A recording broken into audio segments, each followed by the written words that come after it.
get your head down, get into the right gear, put a podcast on, put some music on, stop regularly for snacks, take lots of photographs, and just kind of wind your way up bit by bit. And it takes as long as it takes. It's brought us a lot of joy, so it's really a cool thing.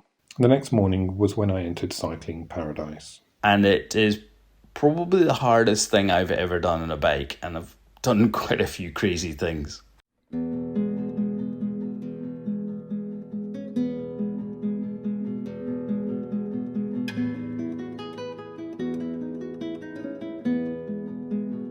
Welcome to episode 74 of the Cycling Europe podcast. My name is Andrew Sykes. Now, I seem to remember that episode 73, that was only published about, just over a week ago, I seem to remember that I started with an apology that I hadn't published a podcast for many, many weeks. Well, I've got another apology this time, but not an apology to everybody, an apology specifically to Cathryn Ramsden, Dale Majors, Gavin McCulloch and Richard Jeffries, because these are the four people, you've just heard them very briefly, these are the four people who, over the course of the last 6 months, have recorded interviews with, or they've provided me with a monologue about their cycle touring experiences, but much to my shame, I've yet to include in one of the podcasts. So I thought, perfect opportunity, episode 74, put them all together, and it should make, hopefully, for a good podcast. I'm going to start with Cathryn Ramsden. She contacted me last summer. She was listening to the podcasts that I was making when I was cycling around France and then into the Alps and then down the Rhine. And she mentioned that she'd just completed her own cycle tour with her husband and her 12-year-old son. They went from Calais all the way down to Annecy in the Alps. And I thought, this is interesting, because don't usually feature people who travel with their children. Now, much to my shame, this was actually recorded way back in December of 2022. But it's an interesting story. And if you are in a position where you're thinking of taking your children on a cycle tour, then she's got some good advice. So the first person we're going to listen to is Cathryn Ramsden.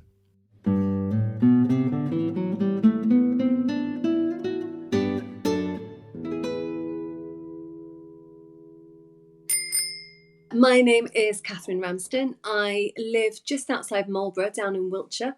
I'm married. I've got a son called Arthur, who's now 13, and I'm a primary school teacher.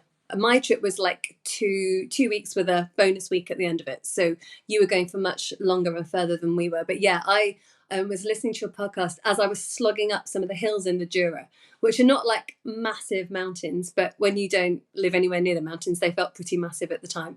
And I knew that I could do it physically. I just needed to keep my brain occupied. So I kind of plugged you in on my phone, so it was kind of in my ears. And my husband was like, what are you listening to? Because he's from Yorkshire as well, so he recognised that accent. So I had to explain it. If you go right back to the start, I was doing kind of week-long cycle trips before I met my husband, and then we did some cycle trips together, and which culminated in a month-long trip about in 2008 when we went from Toulouse to Salzburg. So that was like a month. We took off work and did that. So we'd always been into cycle travel and cycle touring. And then we had our son, and then everything kind of came to a grinding halt because it's just so much hard work with the baby. And then we ended up moving to California for 7 years, and cycling took a backseat and running became the thing that I wanted to do. And then we moved back to the UK.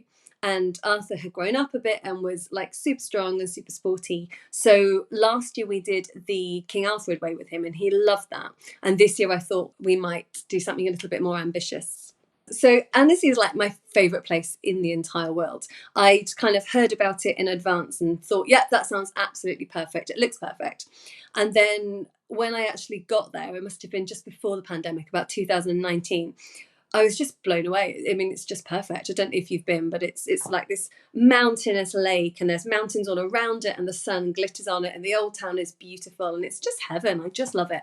So I've been obsessed with it ever since. And then during the 2021 lockdown, the really nasty winter one that we had, I needed a bit of motivation to do any exercise, because otherwise I was just going to sit on my bottom and eat carbs for the whole of the lockdown. So I set myself this kind of virtual challenge. So I set up a spreadsheet and logged all of the bike rides that I was doing every 5 miles, 10 miles. I wasn't doing anything very far. And at the same time, I plotted the route from Calais to Annecy and worked out how far it would be. And so each day, or each time I did my bike ride, I would work out how many miles I'd done on that kind of journey, and then go onto Google Maps and look at what I'd be looking at if I was at that spot in real life. And it all sounds a bit contrived, and it probably was a bit contrived, to be honest, but there wasn't much joy in those days, was there? And it did bring me an awful lot of joy and a lot of pleasure, and it kind of got me out of the house and made miles and exercise a bit more meaningful than just getting out of the house for an hour a day, because that's what I was allowed. And it felt like I was working towards something when there was really not that much to work towards at that particular time. So it kind of was this lockdown dream, something that I did to keep myself entertained. Then I was like, well, now I have to go and do it in real life, don't I? It was so much fun doing it. I thought I have to make that happen. I was born with a hole in my heart and a leaking aortic valve. And then when I was 3, back in the darkest 70s, I had heart surgery in the Royal Brompton Hospital, which is an amazing hospital. And ever since then, I've been incredibly lucky and incredibly healthy. So I have this heart condition, but it's monitored. I don't need to take any medication. I've lived a fairly normal life, and I've been able to do kind of sporting wise as much as I've ever really wanted to do sporting wise. But at some point, I know that I will have to have an aortic valve replacement, because mine is, plugging along and probably need replacing. But as I said, I've been super healthy. And then in about the March of this year, I was having my phone consultation with my cardiologist. And he just kind of casually dropped into conversation, well, yeah, we should probably think about doing your valve replacement surgery sooner rather than later. And I just kind of froze. And I was like, well, why? And he's like, well, you're not getting any younger, and, we don't want to do it while you're older, and we don't want to do it when it's really urgent. We want to do it when in a really controlled, calm environment. So it's probably time to think about it soon. And, honestly, that kind of freaked me out a little bit. I was like, well, I don't want to. I feel fine. But what it did do, and still does really, was make me think, it's like, I didn't know how many summers I would have left as healthy as I am now, if that makes sense. It's like, I have no idea what it will be like when I've had valve replacement surgery. I might be absolutely fine. I might be really fast, and I might be able to go and do a marathon. I don't know what I can do. But I also might not be able to. I might suffer. I might be ill. I might have to take medication. They may not let me go and cycle and do stuff that I love doing. So it just became this real reminder that we don't know what we've got coming up. We don't know how many summers we've got. And I just really knew that I did not want to be lying there feeling horrible with a pipe down my throat after surgery, having not done this, having not cycled to Annecy. It was like, that's one of the things that I just want to make sure I've done in case I can never do it again. I mean, I'm sure I can, but it was just something I wanted to guarantee that I had done. So yeah, that was quite a motivator, that was. So initially I wanted to do it by myself. I think when you have, don't let my mum listen to this, but when you have like a lifelong heart condition or a lifelong illness of some type, you kind of feel you need to prove something all the time. So, you need to prove to your doctors that, look how fit I am, and prove to your mum, look how fine I am. And, I'm way too old to still be proving stuff, but I am definitely still feel that need to prove to myself maybe, or to other people, that I can do stuff. So initially I wanted to do it on my own, because I've not done much touring on my own, and I have really enjoyed it. So I had this conversation with my husband. I was like, this is what I'm thinking about doing. And I quite fancy doing it on my own. And Rich was amazing. He was like, well, no, it's like, we want to do it with you. We'll do it as a family. It will be a family adventure, which was the sweetest, loveliest thing. And I was really touched, actually. So we called Arthur in, and he'd done the King Arthur Way with us last year. And we knew that he was ridiculously strong and fit. Like physically, we weren't at all worried about him, but we weren't sure whether he would want to, whether he would have the kind of the mental strength, particularly for those long climbs which go on for an hour or so. I didn't know what he had in him. So we said to him, this is what we're thinking about doing. What do you think? He was like, well, Yeah, I really want to do it, but I definitely need a new bike. So we had to go and get him a new bike. So that was very, very clever. I was quite admiring. So he had a mountain bike. He still has a mountain bike, but we got him a secondhand gravel bike for the ride. So that was kind of the motivating factor for a 12-year-old at the time. He's really strong and fit. He does loads of sport, and having watched him fly around the King Alfred Way with two aging parents like trailing in his wake, we knew that physically he was strong enough. We definitely wanted it to be child friendly. So instead of camping, and actually Richard wasn't keen on camping either, so we definitely didn't camp. We stayed in cheap hotels, Airbnbs, whatever we could find at the time. I then looked at the route that I had planned and made sure that it was suitable. So we kind of front loaded the mileage. For the first 8-9 days we were doing quite long miles, like 55-60 miles a day, but it was pretty flat and I knew he could just poodle along there. When we hit the Jura, we had 100 miles roughly of hilly stroke mountainous distance. So instead of doing that over 2 days, I split that into 3 days so that we didn't have to worry about distance and climbing. So we could just take it a little bit more steadily and a bit more carefully.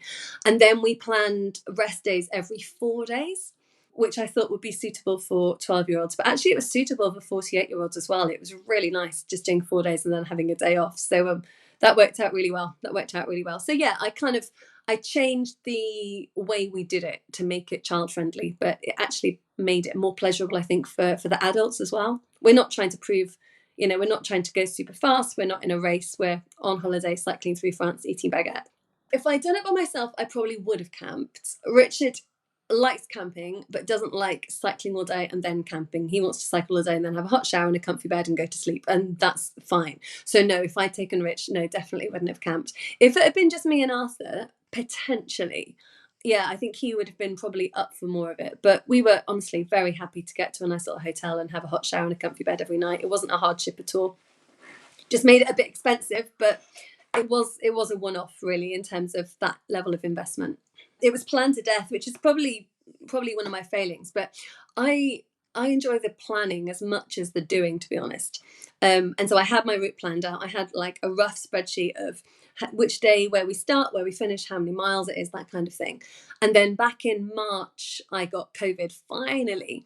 And I was very lucky. I wasn't too poorly. So I spent my days languishing in bed, like booking hotels, which was a really good use of COVID. So yeah, we were all booked up. The downside was that you then needed to make sure you got to that destination. But the other thing I did was every day I investigated, if something went wrong, how could we get there? Did we need a taxi? Was there a bus? Was there a train? So we always had a plan B just in case something went wrong. And we were pretty chilled about taking it. If we needed that plan B, we would take it, and we weren't purists about it. I don't know if you remember, just after the school holidays ended, Dover became absolutely swamped and there were queues for hours and people were missing everything. So we were a little bit nervous that it would happen to us as well. But by the time we got there, it was absolutely fine. So my dad drove us, dropped us off, and then we kind of cycled onto the ferry, which was a load of fun. And yeah, got ourselves to Calais. And Calais was a really nice surprise. I was really pleasantly surprised by Calais. The tour had just come through when we got there. It was about a week after the tour had come through. So I think there was a lot of stuff for that. But we were just like blown away by the beach. It's like we lived in San Francisco for 7 years. And if you kind of squinted really hard, it kind of reminded us a lot of the Californian beaches. And they clearly played into that. There were lots of postcards around saying like California, which we thought was hilarious. And they were like, they'd invested in like fitness equipment along the seafront. And there were like shirtless dudes playing beach volleyball. And it was just so much nicer than we'd expected. It was a really good start to our trip, actually, Calais. So I used a website called cycle.travel, which it's quite well known. I really like it. I've tested it, locally, and the roads that they send me on are the roads that I would have taken with my local knowledge. So I planned it on that and pretty much followed that to the letter. We did a bit of Eurovelo here and there, but just kind of stretches here and stretches there. We weren't following anything for any long distance. There was a lot of cycling along canals and the waterways, which was brilliant, actually. It just felt so safe taking Arthur deep into France. We must have done hundreds of miles barely on a road, just using canal towpaths and waterway towpaths. And I was really grateful for that. So there was a lot of that. And then, they would kick us off now and again onto little lanes that went through little villages. And it It was a beautiful route. The only day that I didn't like was the last day, actually, from Calais, from Annecy to Geneva, because we flew home from Geneva. And I think I used Komoot to plan that day. And with no disrespect to Komoot, because I think it's excellent, the planning there wasn't as good as the other days had been. So I probably would redo that. If I was going to do that ride again, I would do a different route. But on the whole, it was a great route. It was harder than we'd expected, but also in some respects easier, if that makes sense, because we knew they'd be mountains, and then in your head you're like going up the Alp, going up the Alp, aren't you? And on the whole, it's not that bad. We just found that we had to get ourselves into that mindset that we were going to be doing this for a couple of hours now, because we're not speedy, and just get your head down, get into the right gear, put a podcast on, put some music on, stop regularly for snacks, take lots of photographs, and just kind of wind your way up bit by bit. And it takes as long as it takes. We got better at leaving early in the morning because we were there when it was unbelievably hot. We had a couple of almost unbearably hot days. So we got better at leaving early so that we weren't climbing in the heat of the day. Actually, no, it was pretty decent. But yeah, we did cycle up to a ski resort where they had like lifts and things like that, and we were really proud of ourselves. Cycling up to a ski resort is quite impressive for people who live in Wiltshire, I thought. I mean, I know I'm biased because I'm his mum, but he is an amazingly strong boy, to the point where, so we had our panniers each, and then I had a handlebar bag. Can't remember if they did. I had a handlebar bag. And then we had like a rack bag on the back of mine that had the day's food in, and it had the tools on the lock that we took, some of the heavier bits and bobs that we needed. And by day 2, I was like, this is ridiculous. My child is flying up those hills and I'm like slogging along. So I took it off and put the rack bag on Arthur's bike, and he moaned and groaned, but he still didn't slow down at all. He still got to the top of everything before we did. So no, he was amazing. He had a really good attitude. We had one day, as you always do, when kind of everything went wrong, and he fell off, and that was fine. Richard fixed his bike. I mopped him up. That was fine. And then we stopped in a cafe, and he was kind of stood astride his bike, and because the panniers on the back were, make it slightly unstable, his bike fell and his chainring cut his leg quite badly. So there was blood everywhere, and that was quite exciting. And that was when the gaps in my first aid kit became very apparent, because I didn't have anything at all that was suitable. That was quite embarrassing. And so I was a little bit worried about him that day, but he was fine. He was flying along. So no, if anything, it was me and Richard that he needed to worry about, not the other way around. I don't know what his friend said. I know that every adult that we spoke to was blown away by him, and he got a lot of accolades from other grown-ups that we talked to who couldn't imagine doing it themselves, let alone doing it when they were 12. But his friends do seem to take everything in their stride. They're kind of just quite nonchalant about everything, and so no, he didn't tell me that anyone was particularly staggered about it, but all the grown-ups were. Yeah, we had some plans for next year, but they've kind of fallen through a little bit. But I have some secret plans that I haven't shared with my poor husband yet about what I want to do next year. But Arthur has already said that he would like to do another bike trip. Richard was keen that we walked the Pennine Way as a family, and Arthur and I nearly died at that prospect, like spending our precious summer walking through the north of England. It's like, no. And Arthur was like, no, I want to go cycling. So I thought that boded well. I do kind of cherish the idea that he might go off and do that himself when he's a little bit older, when he's kind of 18, 19, and takes his bike, takes all of our kit, heads off around Europe for a little bit. I hope that it's planted that idea in him, that it's something that actually isn't that difficult. Everyone said, oh my word, I can never do that. But you know what it's like. You just start early, you go slowly, and bit by bit you get there and you eat a lot of food, and then you rest for the day, and then you do it again the next day. It's not a particularly hard thing, cycle touring. And it is a lovely thing to do, a lovely way of spending a couple of weeks. It was literally as good as I dreamed it would be. It was everything that I dreamed it would be. And I think having Richard and Arthur with me as well just made it even better. I love France. And France was gorgeous. The food was gorgeous. The weather was gorgeous. I love it when it's hot. The countryside was gorgeous. The whole thing was just lovely. It was just 2 really, really special weeks traveling, and then we had a week in Annecy before we got the flight back, and I could just stay there forever, so that was pretty heavenly as well. It was a really, really good summer. I would pack my first aid kit much better. I would probably reroute that last day from Annecy to Geneva, but on the whole, no, there's not much that I would change. It worked out really well. I packed too many clothes, of course I did. I think it's hard when you're traveling, and then when you're somewhere for a week afterwards, you've got like holiday clothes as well as cycling clothes. And being in France, you don't want to look really, really unattractive because you're in France, so you want to look decent. So I probably packed too many kind of hanging out in Annecy clothes, but that was pretty much it. It was just lovely. So that's how Cathryn Ramsden got on in the summer of 2022. Now, she did mention plans for 2023, and she did reveal what her plans were at the end of the interview. Here's what she said. The doors are closed. So the secret plan is the Women's Tour de France starts just after term ends. So what I'm secretly planning is that we go out to the Pyrenees, because I've never been to the Pyrenees, and potentially like base ourselves somewhere and do day rides rather than an actual tour, or like start somewhere and go somewhere. But I really want to go and watch the Women's Tour. But I haven't mentioned this to Rich yet. But I've never been to the Pyrenees at all. We always go to the Alps. So I think that would be quite fun. So the question is that what she's going to be doing in the summer of 2023? The answer is no, she isn't. I contacted her yesterday and she said, no, the plans have changed. They're going to fly to Geneva on Tuesday of next week, and they're going to cycle over the Alps to Rome because her son, Arthur, has recently seen the film Gladiator, and that has inspired them to do something slightly different. So thank you to Cathryn. You can presumably follow her progress. She'll be tweeting about it if you go to Cathryn Ramsden on Twitter. That's Cathryn, Cathryn, Ramsden, Ramsden. And good luck to her, her husband and her son on their cycle through Italy.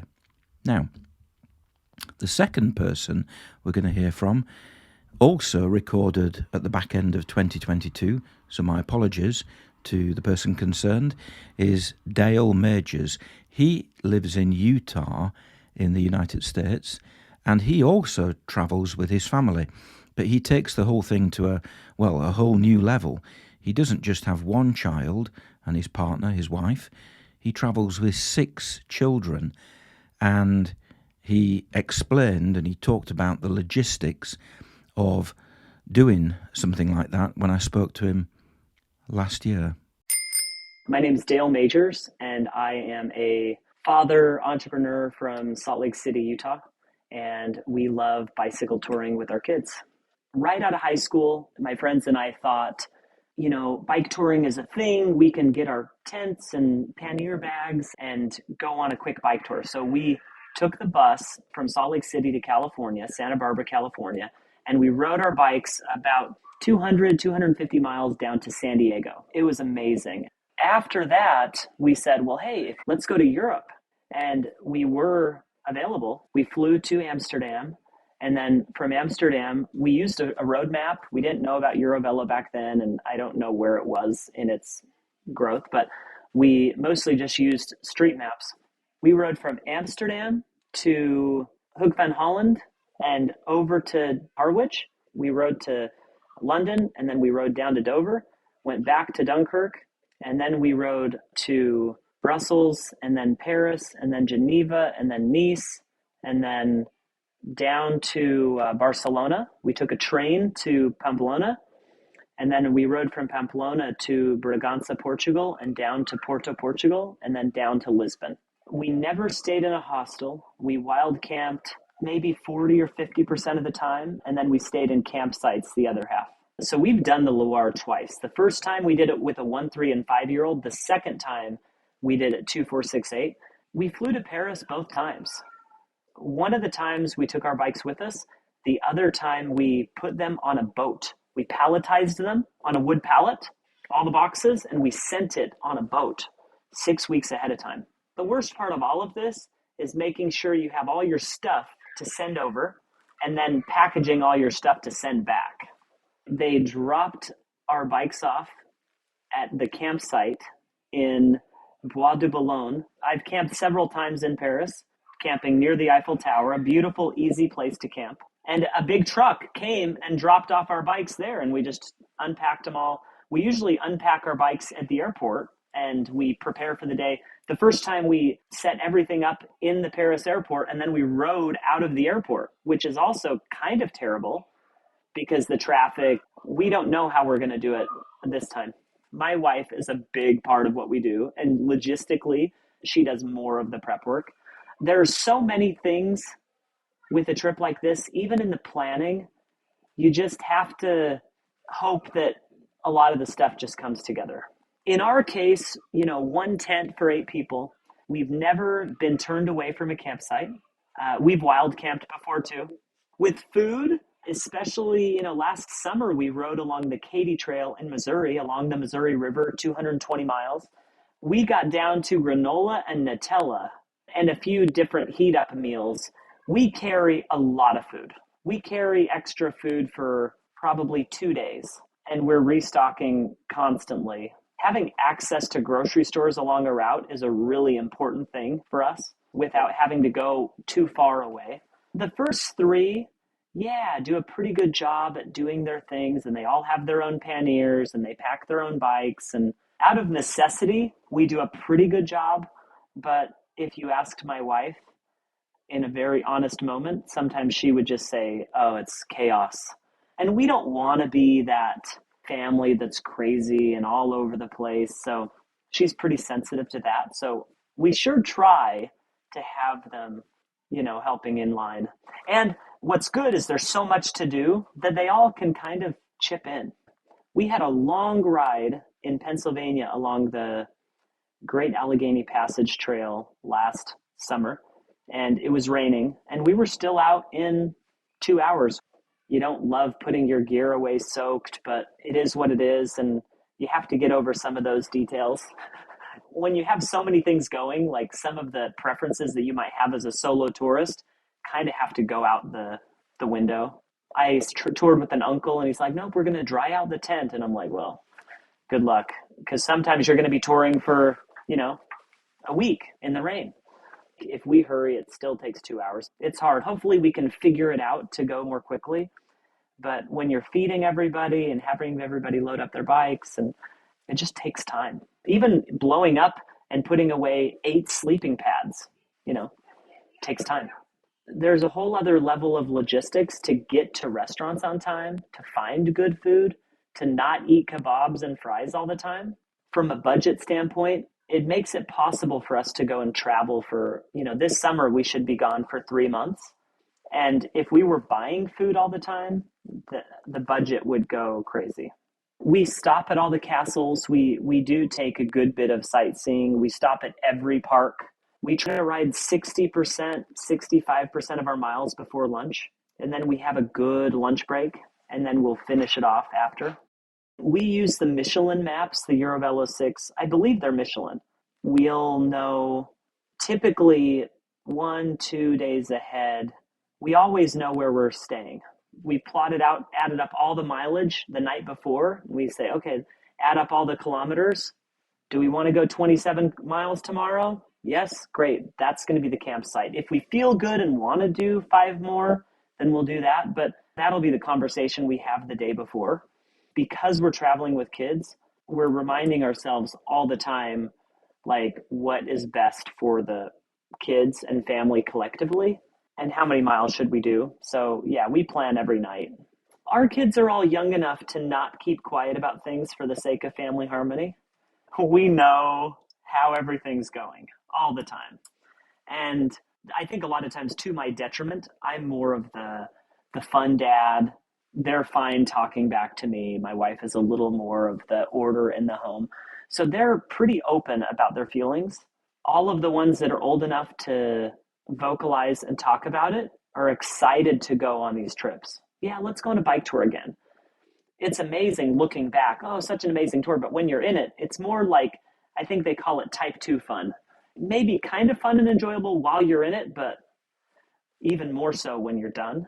But yeah, the kids, they feel accomplished. And I read a quote from the Benjamin Franklin biography 2 weeks ago that said something to the tone of, when men are employed in a labor, when they're busy, they're a lot happier, they complain a lot less, things just go better. And we found that with kids. I almost think they're like racehorses. They need to be run. They need to exhaust their energy. And so instead of fighting with each other, they can get their energy out on the trail. And there's a lot of pretty good family harmony on those trips because of that, I think. I know that my friends are like, Dale, that's crazy. You did what? I could never do that. And I'm like, no, it's pretty cool. And maybe you could. On these trips, I've also realized for the first 10 years of doing this, I thought, I'm really lucky and blessed to be able to do this with my life. And on the last trip, I thought most people would not want to do this. They wouldn't choose to do it. So I really lucked out with marrying someone who also enjoys doing these types of tours. And people see us on the trail, other cyclists, older couples, and they'll be like, you are so lucky that you both, it's amazing that you're doing this, but you're so lucky that you both want to be doing this. Like, wow, how rare. Yeah, most of my friends, though, they think it's really cool, but also like maybe a bit out of reach. This summer, we are leaving a month before school gets out, and we're coming back likely before school starts, but there's a potential that we would stay another month or two. We're still figuring out our route, but we would absolutely consider taking them out and having that experience with them if we have the window. I probably wouldn't do it every year, but hey, every fifth year and a couple of the kids had it, happen. We go on some epic family together trip, 100%. I would do that. We want to be able to ride for about 1,500 miles, 1,500 to 2,000 miles. And we're thinking of going reverse from the Santiago de Compostela, the Camino de Santiago, reverse, and then around, up Bayonne, Biarritz, and then up to maybe the Eurovelo 6 to Nantes, or to Saint-Nazaire, Nantes, and then go across and maybe train to the Rhine. And then from the Rhine, do the Eurovelo 15 to Amsterdam, and then look at going up to Sweden. I'm half Swedish, and I've never been, and I would like to spend some time there. So we can't have too many roads with a 6-year-old, with a 7-year-old cycling. Someday we want to write a book about cycle touring with kids, but for now we just have a Google Doc that has pictures and a picture, principle, explanation, where we're just compiling all of our opinions and findings on traveling with bike touring with children. So if people email me at dale@ventureanyway.com, I'd be happy to send that document to people. I've shared it quite a bit and want to get other people's feedback too. If I can be a support to people that want to travel with kids, I would love for people to reach out to me. It's brought us a lot of joy, so it's really a cool thing. So there you go. If you want to travel with 6 kids, then get in contact with Dale. His website is ventureanyway.com. Now, next up is Gavin McCulloch. And he got in contact a few weeks ago, in fact, after having listened to episode 72 of the podcast, which featured Greg Yeoman. Greg had cycled to Russia, to Moscow, back in the early 1990s. And Gavin had done a similar kind of thing a bit earlier than Greg, and he recorded a monologue that talked about his experiences of cycling, not just to Moscow in 1990, but other places as well. So without further ado, over to you, Gavin. Hello, my name is Gavin McCulloch, and I've been enjoying the Cycling Europe podcasts and following a few of the recent podcasts, which kind of rhymed with my experiences. I got in touch with Andrew Sykes, and he kindly asked me to put together this monologue. So the first episode that I listened to was episode 64, which was Laura Massey-Poo, who was recounting her story of cycling around the world in her tandem, and how one of the earliest things she did on the tandems was to cycle up Mont Ventoux. And that certainly made me chuckle, because I have also cycled up Mont Ventoux in a tandem, and it is probably the hardest thing I've ever done on a bike, and I've done quite a few crazy things. So that certainly made me laugh. and hooked me into the podcast. And then I came across episode 68 and 69, which were recounts of cycling trips to Athens. And I also have cycled to Athens. I cycled from Scotland via Scandinavia down through Central Europe. Had an absolutely wonderful trip in 2016. Episode 71 was interesting. Mark Wedgwood recounting his story of cycling through all the OS maps in the UK. I have done a similarly obsessive compulsive disorder thing in that I have ridden every road on a number of Ordnance Survey Land Rangers maps. 27 Nairn, 97 Kendal, map 100 Malton in North Yorkshire. I might say that a friend of mine was the first to the party, having ridden every road on the Edinburgh map. There's probably a whole podcast just in that, so I'm not going to go into any more detail. But it was podcast 72 where Greg Yeoman recounted the story of cycling through Russia in 1993 that really caught my attention, because I also cycled with a friend of mine, John Lindsay, to Moscow in the Soviet Union in 1990, and there was certainly some parallels between Greg Yeoman's trip and ours, in as much as how we encountered the country and the sort of some of the austerity and the great huge big state farms that we cycled through. But there was also some significant differences. One key difference, by the signs of it, was getting permission to do the trip in the first place. So in 1990, things were very different in the Soviet Union as it was at the time, and across the whole of Central Europe. Indeed, you simply couldn't just get permission to go into the Soviet Union without really being on a state-sponsored holiday. There was a state holiday department, I suppose they'd call themselves, called Intourist. They ran things like coach trips around St. Petersburg or Moscow or into the Russian countryside. But they certainly didn't cater for a couple of young Scottish cyclists wanting to find their own way through Russia. So that was the biggest difference I think with Greg's trip. It was getting the permission in the first place. And to do so, we got in touch with the Cyclist Touring Club, the CTC, now Cycling UK, who gave us a contact in Moscow, a chap called Igor Nalimov, who was the president of the Russian Cycling Club.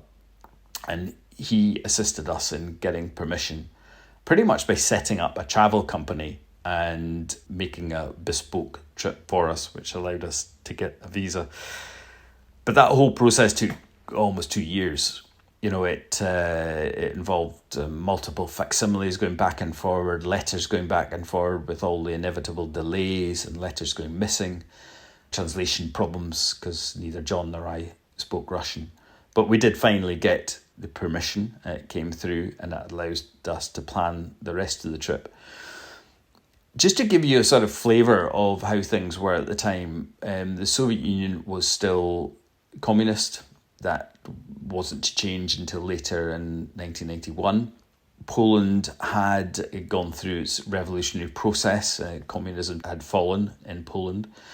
In Germany, the Berlin Wall had fallen, but the East and West Germany hadn't gone through its unification process. And that actually happened shortly after our trip. Really, very shortly after our trip, in fact. So I must add, why we were planning to cycle to Moscow anyway. At the time, John and I were students, and it was a boozy night in the pub, and one thing led to another. I was looking for a challenge on a bike. I'd done some cycle tours in the north of Scotland as a teenager, and John and I had cycled around Ireland. But I was looking for something kind of bigger, and one of my pals in the pub coined the idea of cycling to Moscow. Now, that was ludicrous at the time. You know, we were involved in the Cold War. The idea of going to what would be considered quite a hostile state just would be absolutely alien to anybody. But there was the idea really caught my imagination, and I couldn't let go of it. And hence why we spent so much time trying to get the permission, which was great when we finally did get it. So we settled on a route which we planned on an atlas, roughly 100 miles a day, which equated about 2 centimetres on my atlas, as I remember. The route was to take us from Moscow, which is a tiny little village in Ayrshire in Scotland, over to Edinburgh, down through Newcastle to Hull, on the ferry over to the Netherlands, through the Netherlands into West Germany, then into East Germany, and then into Berlin, where you at the time went back into West Germany or West Berlin, and then back into East Germany, up to the border with Poland, through Poland to the Soviet Empire, so Belarus and then Russia. And the plan was to stop at Red Square. So it was a pretty significant undertaking, really. We hadn't done anything like that before. I had hardly been out of the United Kingdom. It was an absolutely fabulous trip to see the transition of Europe at that very pivotal time in geopolitics.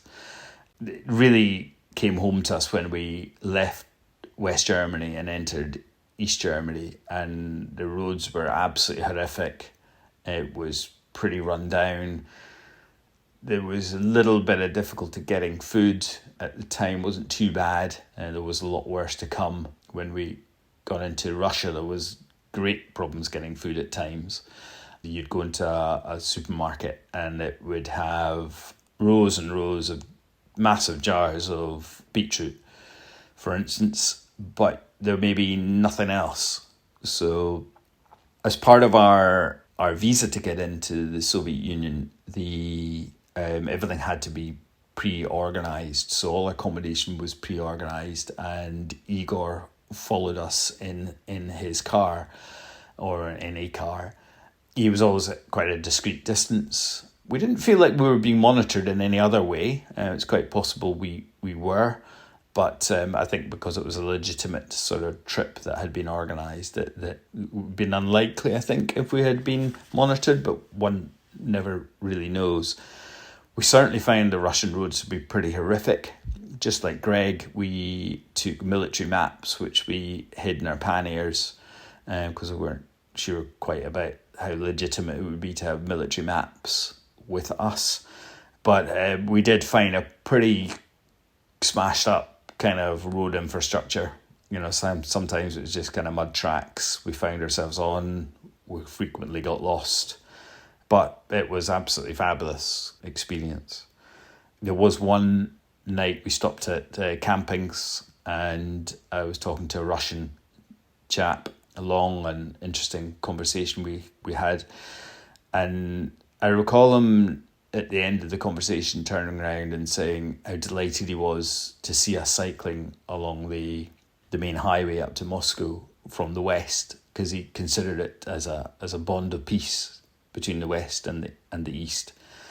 And that really stayed with me, that comment. And it was a wonderful thing to hear, because, you know, we were just a couple of cyclists, you know. I must add that we're actually joined by a third cyclist, a chap called Mark Muzal, who's an American cyclist. He met us in the Netherlands where he was living, and he was great to have along. He was great value, good fun. But we had a very lightweight approach to touring, not quite cutting down our toothbrushes, but almost. Mark had everything imaginable. His bike was festooned with equipment. I think he had a dictaphone, he had bells, he had about 6 panniers. And as time went on through the trip, more and more stuff got jettisoned and sent back. But it was great to also have him along. In the middle of the trip, I turned 21 years old in a town called Smolensk. And, you know, we went out seeking a a couple of beers, to celebrate, and we just couldn't find any. Gorbachev had clamped down pretty heavily to stamp out the alcoholism that was taking over the nation. So we settled on having double helpings of ice cream, which were bought with US dollars, which we had smuggled into the country in our handlebars. Of course, you were never meant to use hard currency in Russia, but it seemed like a sensible precaution just in case we ever did get into trouble, needed to buy our way out of trouble. But in this case, we just used the money to buy ice cream. When we arrived in the outskirts of Moscow, we were greeted by a large group of Russian cyclists and a police escort, and we were driven into Moscow from the ring road and down the centre of the road, right into Red Square. So it was really quite a special ending to the trip. So, yeah, things have changed dramatically, of course, in the intervening years, but it's a great shame, of course, now that Western cyclists can't visit Russia. So let's just hope that there's a new bond of peace forms between the West and the East, and the current difficulties can be resolved, and so that cyclists can return. Thank you for listening. I'm looking forward to future Cycling Europe podcasts to see if there's synergies with other crazy things that I've done myself on a bike. And if Andrew thinks of extending the podcast from Cycling Europe to the cycling world, then I'm just back from cycling around New Zealand with the North Island and the South Island, and it'd be great to hear other travellers' tales from cycling around other far-flung places in the world. Thanks again. Safe cycling, everyone. Thank you to Gavin McCulloch for recording that. I suspect he might be back to talk about something else in the future, but watch this space. Now, before I get to the final person, who is Richard Jeffries, just a reminder that if you'd like to get in contact with the podcast yourself, you can do so by visiting cyclingeurope.org/contact. And if you do get in contact, and if we do end up recording something, or you recording a monologue, something like that, then I guarantee you won't have to wait 6 months, which is what some of the people who've contributed to this particular episode have had to do. My apologies. Now, you can also support the podcast by visiting cyclingeurope.org/support. There are costs involved, and if you'd like to contribute financially, that would be fantastic. If you'd like to contribute and support the podcast by simply giving a rating or a review on the site where you happen to be listening to this on, excellent, thank you. The final person we're going to hear from is Richard Jeffries. Now, Richard actually listened to episode 70 of the podcast, and in episode 70, I actually read out the first part of my first book, Crossing Europe, and that was way back in 2010, although I recorded it only a few months ago. Now, at the time, I did say that I would continue to record extracts from the book, and I haven't done part 2 yet. Perhaps that's a project that I need to get stuck into while I'm on holiday over the summer. So perhaps that, in fact, might be the next episode, me reading from the next section of that first book, Crossing Europe. But anyway, in the monologue that you're about to hear, Richard Jeffries, talks about his own experiences of cycling, as I did back in 2010, into France and then through Belgium. In his case, he was heading in the direction of the Rhine, and this is what he had to say. It's 6 a.m. in early April 2022, and I'm on the top of the cliffs of Dover wearing shorts. These aren't the white cliffs of Dover. Today, before dawn, they are the dark cliffs of Dover, and it's windy and it's cold. I'm about to cycle along what most people would see as a motorway down into the busiest port in Europe, at which, according to the BBC News, there is a major incident with people waiting days for a ferry. An hour ago, I was warm, in bed, snuggled up to my wife, so naturally enough a part of me thinks, what on earth am I doing here? And another part of me thinks, here we go. It was as I was listening to Andrew's reading of his book about cycling the Eurovelo route of Frankie Jenner earlier today that I figured I'd record this. I was piqued by his decision to avoid what I think he called kinky Brussels. A few weeks ago, I'd done the same thing. I'd toured through France and Belgium and Germany on my bike and could have gone via Brussels. I chose not to, and then I did. This little podcast snippet is about such things, the choices you don't make, but then you do, the hard bits that turn out to be fun, the ups and the downs.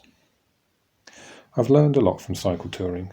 I've learned that working hard, going uphill, against a headwind, in bad conditions is difficult, but the effort then usually pays off. You feel the benefit, whether that's a wonderful view or a whooping descent that puts a smile on your face and memories that linger for years, or just a sense of satisfaction.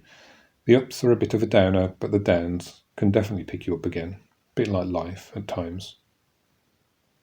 And I'm a keen listener to the Cycling Europe podcast, and I'm often interested to hear from people who are planning a trip and what they're thinking of taking and what's on their mind, particularly before they go, because some people make bike touring seem effortless. They say, oh, I took the ferry and I rode from here to there across the continent and it was fun. But not so much for me. Before my recent tour, which was just a week long, so not exactly a world-spanning epic, the idea of heading off on my bike almost felt overwhelming. For weeks before I'd left, I'd found it hard to think about much else, which isn't ideal. I have 2 lovely kids to be a dad to. I work full-time, and have a list of home jobs longer than I care to think about.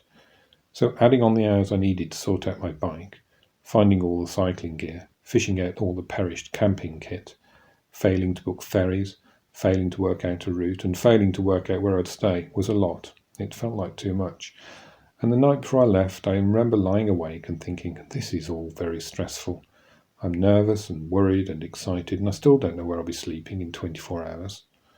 I have to wake up in just a couple of hours for the ferry, and I haven't even tried my bar bag yet, a new one I just bought yesterday. Maybe I'll just stay at home with my family. Much nicer and easier, surely. But my wife, who understands me very well, and who had certainly had enough of me mooning about distractedly at home, staring at maps and cursing as I tried to work out where I'd put some important piece of my bicycle, said, go. Now is a good time. You'll enjoy it. And she was right. Because while staying at home would have been easier, and certainly at times much nicer than the southern side of Lille, staying at home would have been the wrong choice, because the trip left me, as all my bike tours have done, feeling brilliant, physically, emotionally and spiritually. My plan was to reach Germany in the Rhine Valley, south of Cologne. I'd last toured along this bit of the Rhine in late 2009 with my wife, and we'd loved it. I'm also a river scientist. A geomorphologist is the technical term, so I was interested to see some of the rivers. Plus, I remembered a bit from a book by John Hillaby about his journey through Europe, where he walked through the High Fans, or High Fangs, which sounded just fantastic. And if you look on a map, the route seems simple. Take the ferry to Calais and just ride east, no problem. But not so simple. The problem was time, or not enough time. I had a week, and when you have a young family, being given a week to go off on your own is a major gift. But it wasn't enough to go where I wanted. It's about 300 miles from Calais to Cologne. Even when I was in my 20s, I couldn't ride there and back in a week, and today I'd be doing well if I averaged 50 miles a day. At that rate, it would take me most of the week just to get there, never mind getting back. And the Eurovelo bike route, the one that goes from Calais in that direction, the Frankie Jenner, wasn't that helpful. It really took a lovely route, nice and quiet, along canals and through forests via Brussels, and it added about another 100 or more miles, which is why I decided to ignore it, not go via Belgium and Brussels really at all, and find my own route. Add on to the fact that I love France for cycling, food, how beautiful it is, how wonderful it is for cycling, and that I haven't been there for years, and I just ignored Brussels and the kink and went due east. But one of the best things about bike touring is that it can challenge your prejudices.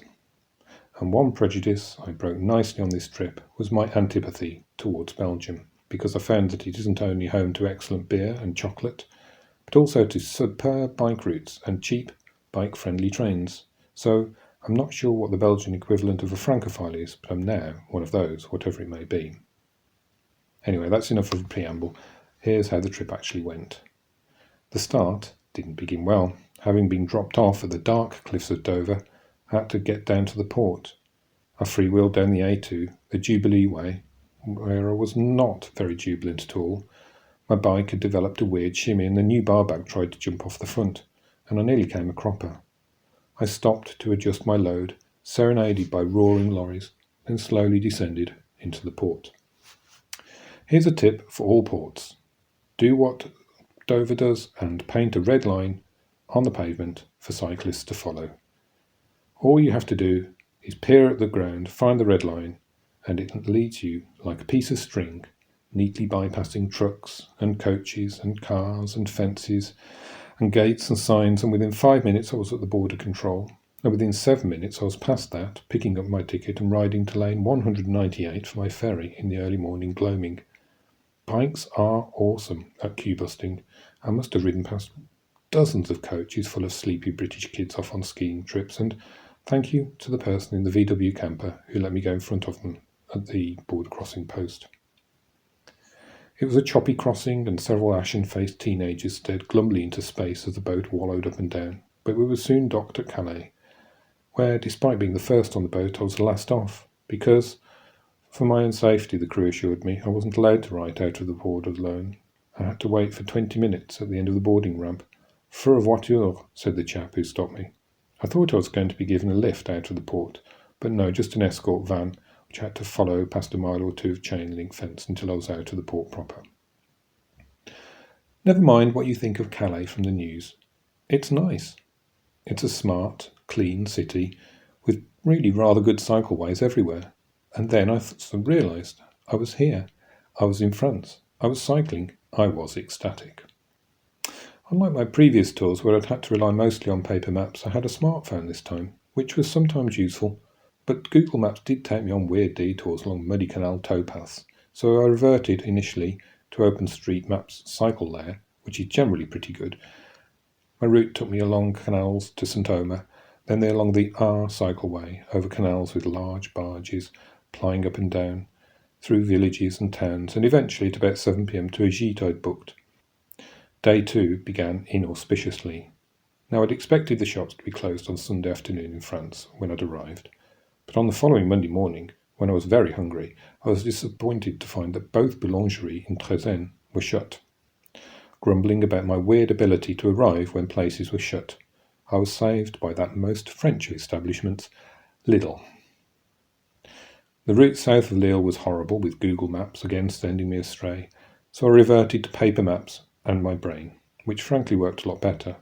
Then I did find a boulangerie and had a really healthy lunch of a pain au chocolat and another patisserie, and before late in the day I found myself riding in the sun through beautiful forests and long canal towpaths to camping Le Mont des Bruyères, which was a fine in a still, it's basically kind of winter kind of way. And the next day was when I began slowly to fall in love with Belgium, although admittedly it didn't start that well.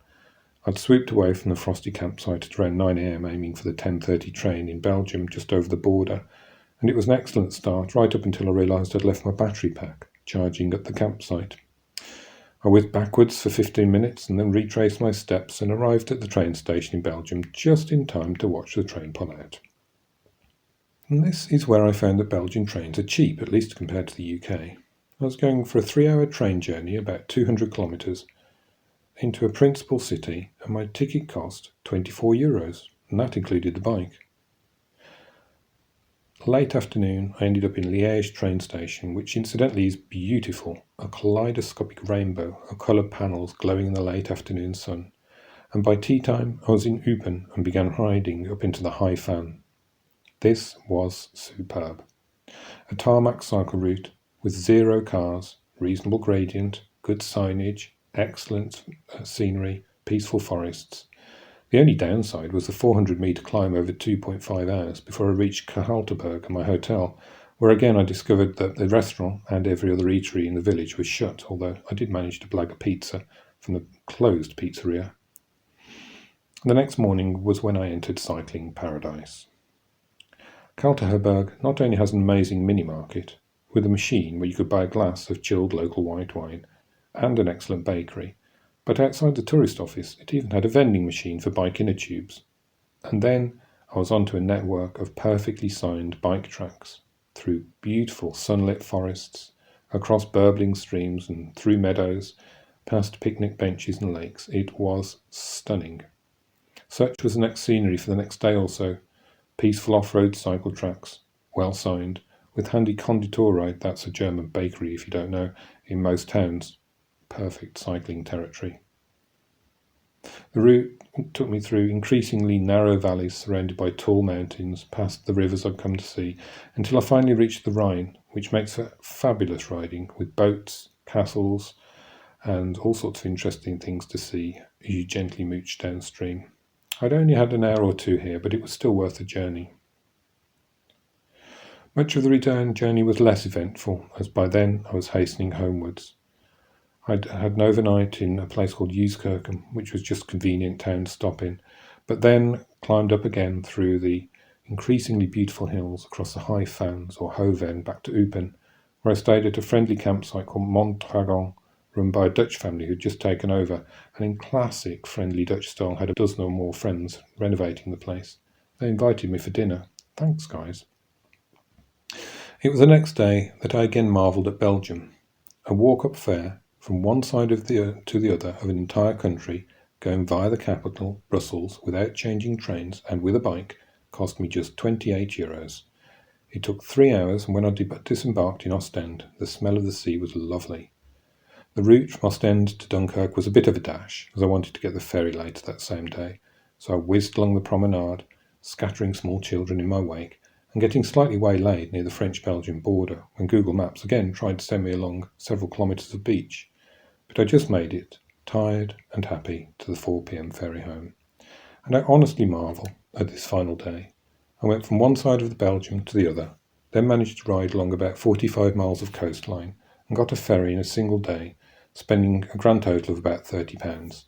And that's when I realised, apart from the buzz of the ride and the memories and the slightly increased fitness, I think I'd probably learned most was that I should have taken the Brussels kink after all. So there you go. Moral to the story, do not avoid Belgium. Thank you to Richard Jeffries. Thank you to Gavin McCulloch. Thank you to Dale Majors and to Cathryn Ramsden. And again, apologies for making you wait all this time before you appeared on the podcast. And that really is it. So thank you for listening. Don't forget to support the podcast, cyclingeurope.org/support. If you'd like to get in contact, cyclingeurope.org/contact. The next episode, number 75, will be out at some point during the summer, hopefully. So until then, thank you for listening. Thank you to Rob Ainsley for the music, as always, and happy cycling.